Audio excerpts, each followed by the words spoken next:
When considering our scars, we may find that we're concerned not only with how we feel about them, but also how others may feel in response to them.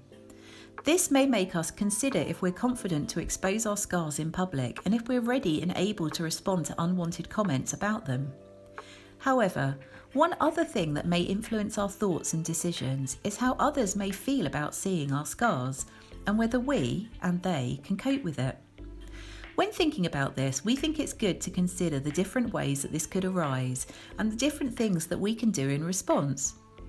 Firstly, might we get triggered by seeing our scars more often?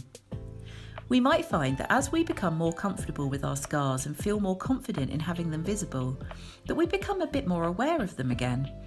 This could mean that we have thoughts and think back to times when we were struggling with self-harm, and that urge to harm could pop up because we feel that something is changing or we feel overwhelmed in some way. At times like this, it can be really good to remember what we've learned on our journey of recovery so far and think back to the things that have helped us in the past. It can also be good to remember that scars fading doesn't mean that our story has changed. So maybe we can spend some time celebrating the journey that we've been on and finding a way to safely remember our journey without needing to focus on or celebrate our scars. Next, may other people get triggered by seeing our scars? There may be times that we worry about or are told about or even experience triggering other people with our scars.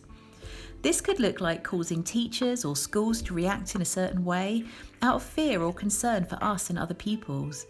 Or it could be through confrontation with somebody who feels triggered by our scars due to their own self-harm journey or their struggle to accept and understand self-harm.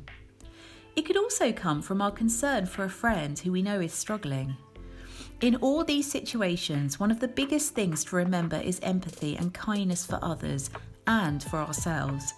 That means that we want to be kind to those who may struggle, potentially protecting them from feeling overwhelmed and giving them space and time. But it also means making sure that we value ourselves in the decisions and we don't face feelings of guilt, shame, and loss of confidence due to how we respond. So, does all this mean that we should cover our scars even if we want to stay cool in the sun? Well, here at Illumina, we think the best way to answer that question is no. Unless there are times when people, or ourselves, need empathy, care and support, and at those times we may reach for things that help us continue to feel confident or cool while trying to respect the needs of ourselves and others.